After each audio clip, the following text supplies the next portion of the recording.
السلام علیکم دوستو، زوم ان کے ایک اور سیشن کے ساتھ آپ کی خدمت میں حاضر ہیں۔ آج کے زوم ان کی ابتدا ایک انتہائی افسوسناک واقعے سے کر رہے ہیں، اور وہ واقعہ پاکستان کی مخدوش مسلسل انعطاف پذیر اقتصادی صورتحال اور سیاسی انتشار اور بدحالی کا بھی عکاس ہے۔ ہوا یوں کہ جمعے کے روز کراچی میں سائٹ کی ایک فیکٹری میں راشن اور زکوٰۃ کی تقسیم کے وقت بہت سارے لوگ غیر معمولی تعداد میں اکٹھے ہو گئے۔ وہاں پہ نتیجتاً بھگدڑ مچ گئی۔ جب بھگدڑ مچی تو اس سے وہاں پہ پانی کی سپلائی کی مین لائن بھی ٹوٹ گئی، جس سے پورا پلانٹ زیر آب آ گیا۔ لیکن اس سے زیادہ افسوسناک امر تھا کہ اس میں کم از کم 9 افراد جاں بحق ہو گئے، کئی افراد زخمی ہوئے، ہسپتال میں زیر علاج ہیں۔ لیکن یہ بالکل ویسے ہی ہوا جیسے چند روز پہلے کرک، چارسدہ اور پشاور کے آس پاس کے علاقوں میں مفت آٹے کی تقسیم کے موقع پہ بھگدڑ مچی، اور اس کے نتیجے میں اب تک کم از کم 6 افراد جاں بحق ہو چکے ہیں۔ اب کتنے افسوس کی بات ہے کہ انسانوں کو بھیڑ بکریوں کی طرح بلکہ مرغیوں کی طرح دانہ ڈالنے کی کوشش کی جاتی ہے۔ یہ جس طرح آٹا تقسیم کیا جا رہا ہے، یہ بالکل مرغیوں کو دانہ ڈالنے کے مترادف ہے۔ جو ہی ہم مرغیوں کو دانہ ڈالتے ہیں، تمام کی تمام غول کی صورت میں بلا سوچے سمجھے دانے پہ پل پڑتی ہیں۔ اب بالکل یہی کچھ حشر یا برتاؤ ہم غریب لوگوں کے ساتھ، نادار لوگوں کے ساتھ کر رہے ہیں۔ آج تک کوئی بندوبست نہیں ہو سکا، ایسا انتظام میکنزم نہیں بن سکا کہ باعزت طریقے سے ان لوگوں تک کھانا پہنچا دیا جائے، مفت کا آٹا ہو یا دوسری اشیاء خوراک ہو۔ کیا آٹے کی تقسیم کا کوئی بہتر میکنزم نہیں ہو سکتا ہے؟ ہم انہیں یوں ہی جانوروں کی طرح ٹریٹ کرتے رہیں گے؟ اب یہ سارا کچھ کیوں ہو رہا ہے؟ اس کا ایک مخصوص تناظر ہے۔ ایک تو یہ کہ دنیا بھر میں افراط زر ہے، پھر پاکستان اس سے زیادہ متاثر ہوا، اور اس سے زیادہ متاثر اس لیے ہوا کہ تقریباً 12 مہینے پہلے پاکستان میں حکومت کی تبدیلی کا ایک پروسیس شروع ہوا، ایک ایسے وقت میں جب کہ دنیا بھر میں کساد بازاری یعنی ریسیشن شروع ہو رہی تھی، تیل کی قیمتیں اوپر جا رہی تھیں، اور یوکرین اور روس کا تنازع شروع ہو گیا تھا۔ اس کا لامحالہ اثر پاکستان میں ہونا تھا، جو کہ پہلے ہی سے مشکلات کا شکار تھا، پہلے ہی سے معیشت ہماری کافی پریشرز میں تھی۔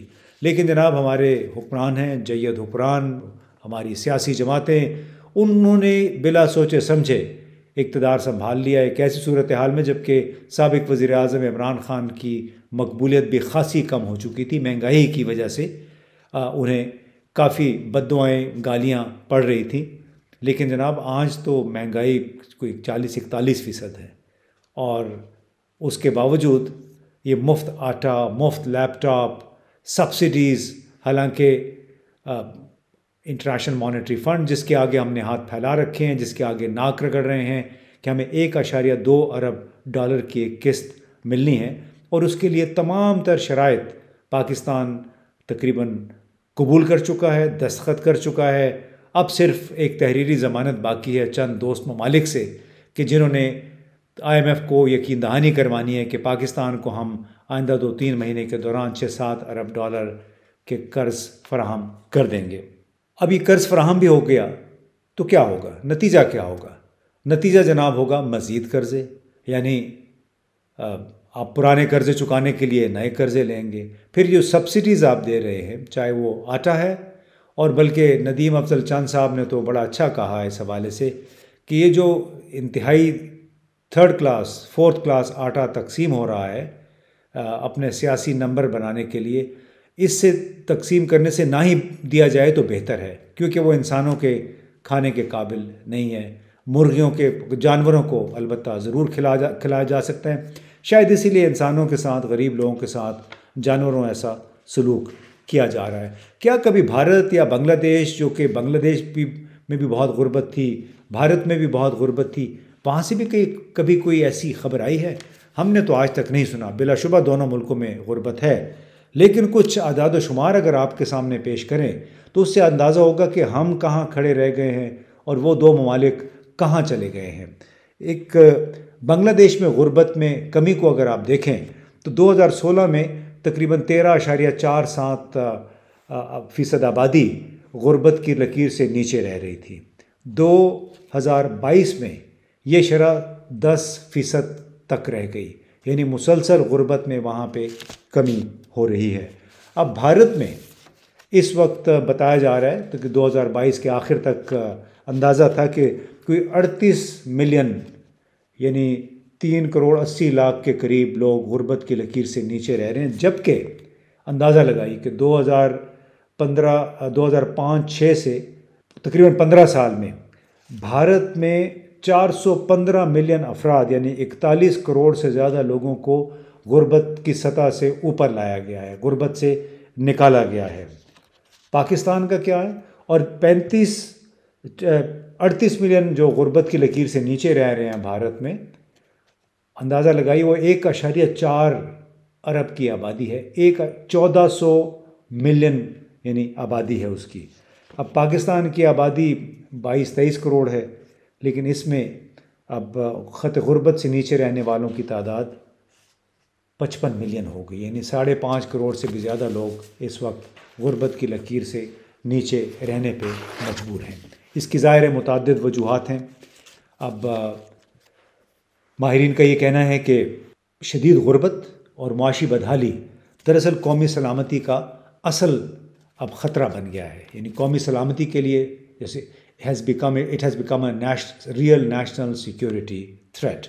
اور ایک ایسے ملک میں جہاں پہ ایک طرف تو نیب کے جو تازہ ترین سربراہ آئے ہیں ان کی تنخواہ اور ان کے الاؤنسز کم از کم 20 لاکھ روپے ماہانہ بنتے ہیں۔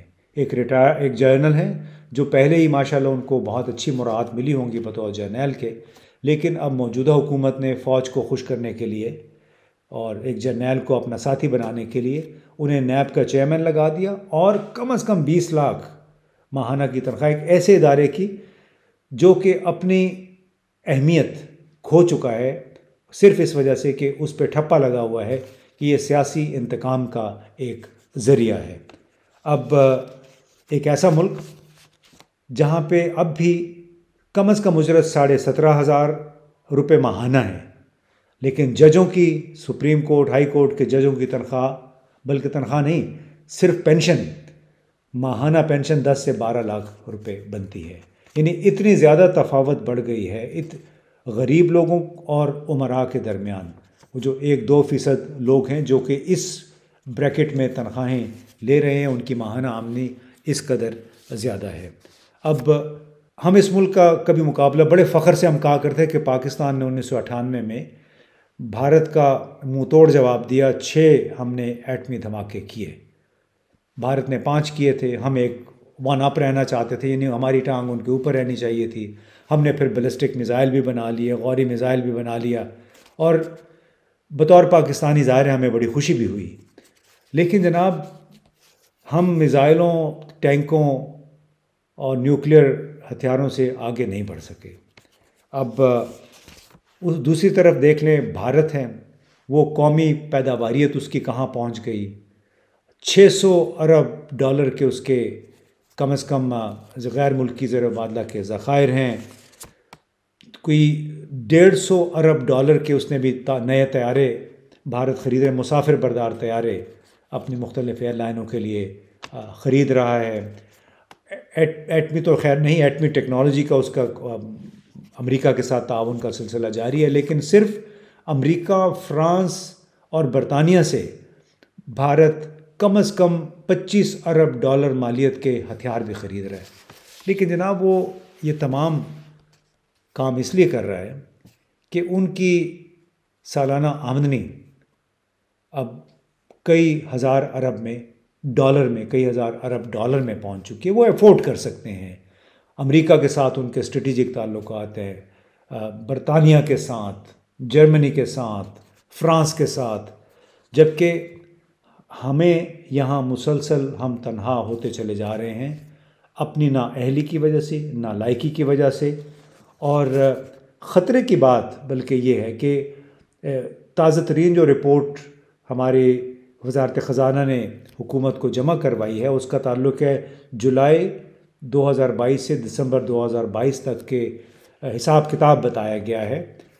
اس کے مطابق 6 مہینے کے دوران ہمارے بجٹ، دفاعی بجٹ، وہ تمام تر قرضوں کی رقوم پہ مبنی تھا، یعنی ہم نے اپنا تمام دفاعی بجٹ قرضے کی رقوم حاصل کر کے پورا کیا۔ اب ڈیٹ سروسنگ اس کے علاوہ ہے، یعنی ہمارے جو قرضے ہیں جو ہم نے غیر ملکوں سے لیے ہوئے اور اندرونی طور پہ لیے ہوئے ہیں، وہ ایک اور کہانی ہے۔ اور اب یہ بتایا جا رہا ہے کہ اگر یہ حالات ایسے ہی رہے تو قرضے واپس کرنے کے لیے ہمیں مزید قرضے لینے پڑیں گے، یعنی یہی اشارہ ہوتا ہے کسی بھی ملک کے دیوالیہ ہونے کا۔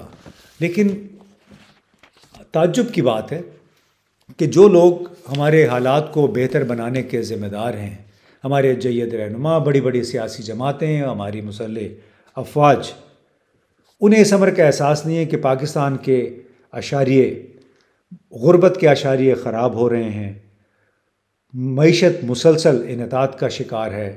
بدحالی اس لحاظ سے کہ آپ کی آمدنی میں اضافہ نہیں ہو رہا، سیاسی عدم استحکام جاری ہے، اور نئے مالی وسائل کی فی الحال کوئی زیادہ امید نہیں ہے۔ اور دوسری طرف قومی رہنماؤں کو دیکھیں، بڑے اداروں کو دیکھیں، وہ ابھی تک جوڑ توڑ میں ہیں مصروف، آئین قانون کو اپنے تابع کرنے کے لیے، شخصی اور جماعتی مفادات کے تابع کرنے کی کوششوں میں مصروف ہیں۔ اور بالکل ایسے ہی جس طرح 1997 میں پاکستان مسلم لیگ حملہ آور ہوئی تھی سپریم کورٹ میں، ایک بار پھر ایسا لگ رہا ہے کہ جس طرح نئی قانون سازی کی گئی، چیف جسٹس کے از خود نوٹس کے تحت اختیارات کو محدود کیا گیا، جس انداز میں عدلیہ کے اندر اعلیٰ یعنی ہماری سپریم کورٹ میں ایک تقسیم پیدا ہو چکی ہے، اور ایسا لگ رہا ہے کہ سپریم کورٹ کے چیف جسٹس کو بالکل تنہا کرنے کی کوشش کی جا رہی ہے، دیوار سے لگانے کی کوشش کی جا رہی ہے۔ اور معلوم نہیں کہ ہم 1997 میں جب جو حملہ ہوا تھا سپریم کورٹ میں، 26 سال سے زیادہ عرصہ گزر گیا، تو سوال یہ ہے کہ کیا 26 سال میں ہم نے کوئی سفر کیا ہے، ہم آگے بڑھے ہیں، یا مسلسل ایک دلدل میں پھنسے ہوئے ہیں؟ وہ دلدل جو مشتمل ہے اس ملک کی 1-2% سول ملٹری اشرافیہ کے مفادات پہ، اور ان مفادات کے تحفظ کے لیے لگتا ہے کہ وہی کچھ ہو رہا ہے جو 1997 میں ہوا تھا، یا جس طرح جنرل پرویز مشرف نے سابق چیف جسٹس افتخار چودھری کو دبانے کی کوشش کی تھی مارچ 2007 میں، اور جس کے نتیجے میں پھر آپ نے دیکھا کہ کس طرح ایک وکلاء کی اور ججوں کی بحالی کی تحریک شروع ہوئی تھی۔ لیکن لگتا یہ ہے کہ ہمارے جید رہنماؤں نے، ہمارے جید بڑی سیاسی جماعتوں نے ان حالات سے کچھ نہیں سیکھا، بلکہ پاور پالیٹکس کے چکر میں پھنسے ہوئے ہیں، اور اس کا نتیجہ کیا ہے وہ جو آپ سڑکوں پہ دیکھ رہے ہیں۔